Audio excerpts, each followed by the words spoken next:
Kulhad pizza બનાવવાની રીત। સૌપ્રથમ પીઝા સોસ બનાવવા માટે મિક્સર જારમાં ટામેટાં લઈ અધકચરા ક્રશ કરી લો। પછી એક પેનમાં તેલ ગરમ કરી ડુંગળી લઈ સાંતળી લો। પછી તેમાં લસણને પણ સાંતળી ક્રશ કરેલા ટામેટાં ઉમેરી ઢાંકીને થોડીવાર કૂક કરી લો।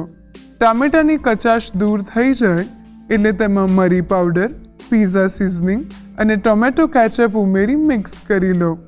પછી તેમાં મીઠું, કાશ્મીરી લાલ મરચું અને ચીલી ફ્લેક્સ ઉમેરી 1 થી 2 મિનિટ કૂક કરી પીઝા સોસ તૈયાર કરી તેને ઠંડો કરી લો।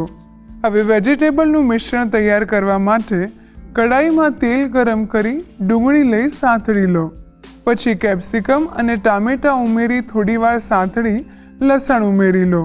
પછી તેમાં અમેરિકન મકાઈ ઉમેરી 1 મિનિટ કૂક કરી તેમાં પીઝા સિઝનિંગ, ચીલી ફ્લેક્સ અને કાશ્મીરી લાલ મરચું ઉમેરી મિક્સ કરી વેજીટેબલનું મિશ્રણ તૈયાર કરી લો।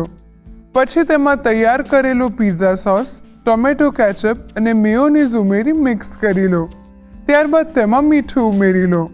હવે બ્રેડને કટ કરી તૈયાર કરેલા મિશ્રણમાં ઉમેરી આ મિશ્રણને કુલ્લડમાં લઈ ઉપર મોઝરેલા ચીઝ, ફરી મિશ્રણ અને ચીઝનું લેયર કરી લો। હવે ગરમ કરેલી કડાઈમાં કુલ્લડ મૂકી ઢાંકીને 5 થી 6 મિનિટ ચીઝ મેલ્ટ થાય ત્યાં સુધી બેક કરી લો।